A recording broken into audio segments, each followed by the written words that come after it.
ہم ویسے جو سمجھتے ہیں یا بیان کرتے ہیں کہ ہم زندگی گزار رہے ہیں، یا اتنی زندگی ہماری گزر چکی ہے، کسی کی 10 سال، کسی کی 20 سال، کسی کی 50 اور 60 سال، اور جو گزر رہی ہوتی ہے یہ کیلنڈر کی ہماری عمر گزر رہی ہوتی ہے۔ زندگی کچھ اور چیز ہے، جسے علامہ اقبال کی نظم کو ہم نے عنوان بنایا تھا کہ برطرز اندیشہ سود و زیاں ہے زندگی، ہے کبھی جاں اور کبھی تسلیم جاں ہے زندگی،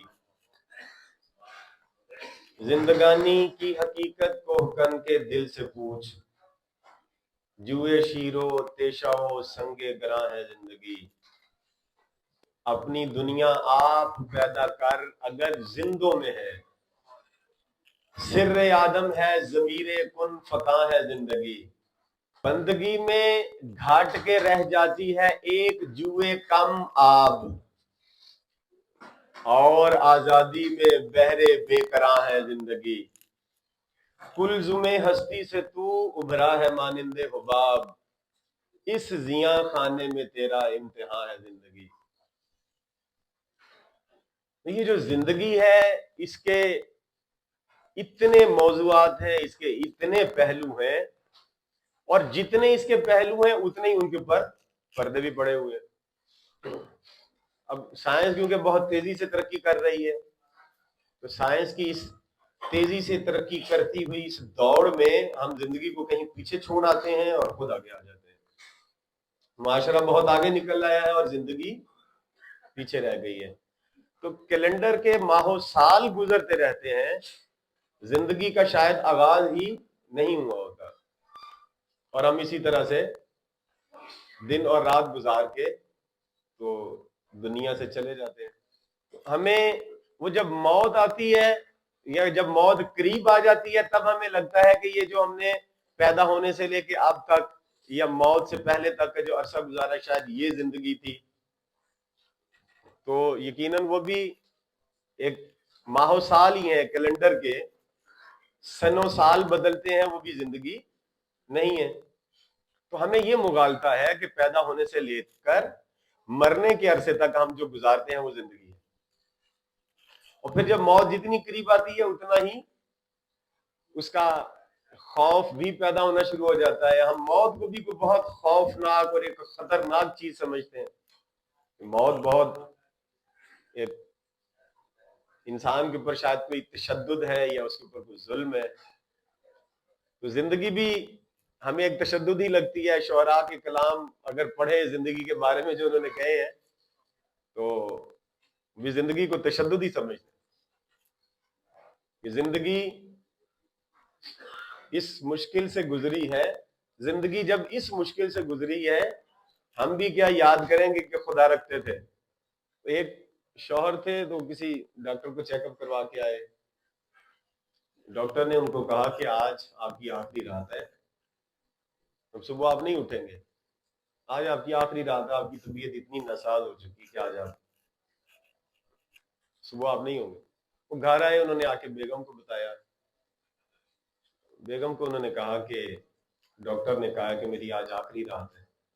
بیگم بھی جو ایک رسمن جتنا افسوس کیا جا سکتا تھا اس خبر پہ کیا اس نے، پھر اس نے کہا اچھا چلے اب سو جائیں، کیا ہو سکتا ہے جو اللہ کو منظور۔ تو بیگم بھی سو گئی اور وہ بھی لیٹ گئے۔ اب ان کو نیند نہیں آ رہی تھی، پریشان تھے کہ آج آخری رات ہے، لیکن بیگم سو گئی اطمینان سے۔ انہوں نے بیگم کو اٹھا کے پوچھا کہ سو گئی ہو؟ تو وہ کہنے لگی جی آہو جی میں تو سونا ہی ہے، تھی تو سویرے اٹھنا نہیں، ساڈے تو بڑے کام ہونے تھے سویرے، میں تو سونا ہے۔ اس طرح سے زندگی گزر جاتی ہے، جانے والا چلے جاتا ہے، باقی والے بیچارے کام میں لگ جاتے ہیں۔ پھر جو زندگی کو یہ بیان کیا فلاسفہ نے کہ زندگی کسی نہ کسی صورت میں موجود ہے، تو وہ زندگی کوئی بھی چیز، کوئی بھی موجود شے۔ آج موضوع کو تھوڑا سا اور وسیع کر دیا ہے استاد محترم نے، تو ہم کوشش کریں گے کہ اس وسعت تک بھی جائیں۔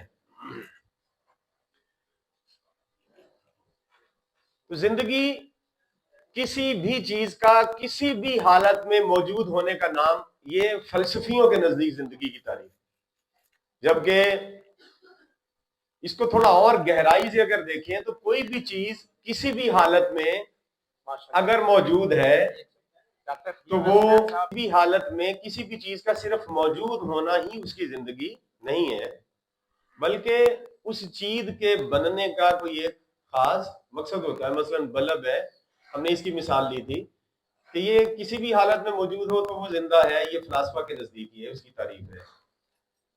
لیکن وہ بلب اگر نہ جل رہا ہو، روشنی نہ دے رہا ہو تو ہم اسے زندہ تو نہیں کہتے، ہم اسے نکارہ سمجھ کے پھینک دیتے ہیں۔ اس کا مطلب یہ ہے کہ وہ کام نہیں کر رہا۔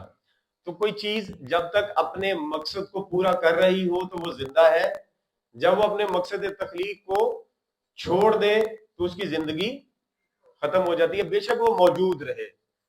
بلب موجود رہے لیکن روشنی نہ دے تو ہم کہتے ہیں کہ یہ زندہ نہیں ہے، یہ جل گیا ہے، اسے پھینک دیا جائے، اسے نکارہ کر کے ہم پھینک دیتے ہیں۔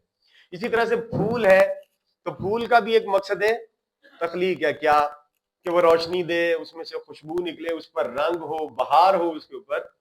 تو جب کوئی پھول روشنی دے رہا ہو، اس پہ خوشبو ہو، اس میں سے بہار ہو، اس میں رنگ ہو، تر و تازگی ہو، تو ہم کہتے ہیں یہ زندہ ہے۔ اور جب اس میں سے خوشبو آنا بند ہو جائے، اس میں رنگ ختم ہو جائے، اس کی تر و تازگی ماند پڑ جائے اور وہ مرجھا جائے، تو پھر کہا جاتا ہے کہ اب یہ مرجھا گیا ہے، مر گیا، اب یہ زندہ نہیں ہے۔ یہ اس کی زندگی کا اختتام تھا۔ پھر یہ تو تھا جاندار چیز کی زندگی، اب بے جان چیز میں بھی زندگی ہے۔ بے جان چیز کوئی بھی ہو، مثلا زمین کی مثال ہم نے پیش کی تھی گزشتہ موضوع میں کہ زمین ظاہراً بے جان ہے، حرکت نہیں کرتی، چلتی پھرتی بھی نہیں ہے، جامد چیز ہے، لیکن اس کی بھی ایک زندگی اور ایک موت ہے۔ تو زمین جب تک بنجر اور بے آباد ہے، اس کے اندر کوئی پودے نہیں اگتے، گھاس نہیں اگتی، کوئی بھی روئیدگی نہیں ہوتی جڑی بوٹی کی، تو اس وقت ہم اسے بے جان سمجھتے ہیں۔ اور قرآن مجید میں اللہ تعالیٰ نے اس کو اس طرح سے ارشاد فرمایا کہ تم زمین کی طرف دیکھو کہ پہلے وہ بنجر تھی، پھر ہم نے اس میں برسایا تو وہ زندہ ہو گئی۔ می برسنے کے بعد کیا ہوا؟ اس میں پودے نکلنا شروع ہوئے، گھاس پھوس نکلنا شروع ہوا، تو وہ زندہ ہو گئی۔ خدا کے نزدیک یہ اس کی زندگی ہے، لیکن وہ پہلے بے جان تھی اور بنجر تھی۔ تو یہ ایک بے جان چیز اپنی بے جان حالت پر قائم رہتے ہوئے پہلے مردہ تھی، اور پھر اس میں بارش ہوئی تب بھی یہ بے جان حالت پر قائم رہی، لیکن پھر زندہ ہو گئی۔ تو ایک بے جان چیز بے جان حالت پر قائم رہتے ہوئے ایک وقت میں مردہ ہے اور ایک وقت میں زندہ ہے۔ دونوں حالتوں میں وہ بے جان اپنے وجود پر قائم ہے، لیکن بے جان رہتے ہوئے وہ زندہ بھی ہے اور بے جان رہتے ہوئے وہ مردہ بھی ہے۔ ایک بے جان چیز کی یہ زندگی اور موت ہے۔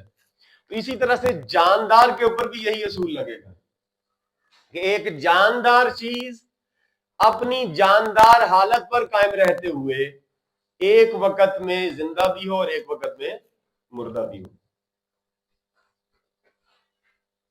مثلا انسان جاندار ہے، چلتا پھرتا ہے، کھاتا پیتا ہے، یہ اپنی جاندار حالت پر قائم رہتے ہوئے مر چکا ہو، اور اپنی جاندار حالت پر قائم رہتے ہوئے یہ زندہ بھی ہو، یہ اس کے لیے بھی یہ ضروری ہے۔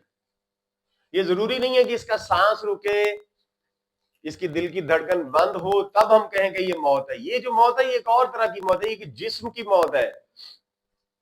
ہم جس کی بات کر رہے ہیں وہ انسان ہے، اور انسان اس جسم کے علاوہ کچھ اور ہے۔ تو اس کی زندگی اور موت کیا ہے، اس کو سمجھنا بہت زیادہ ضروری ہے۔ پھر ایک معاشرہ ہے، اس کی بھی ایک زندگی ہے اور اس کی بھی ایک موت ہے۔ تو یہ زندگی اور موت ہماگیر چیز ہے، یہ صرف انسان کے لیے، یہ جاندار کے لیے نہیں ہے۔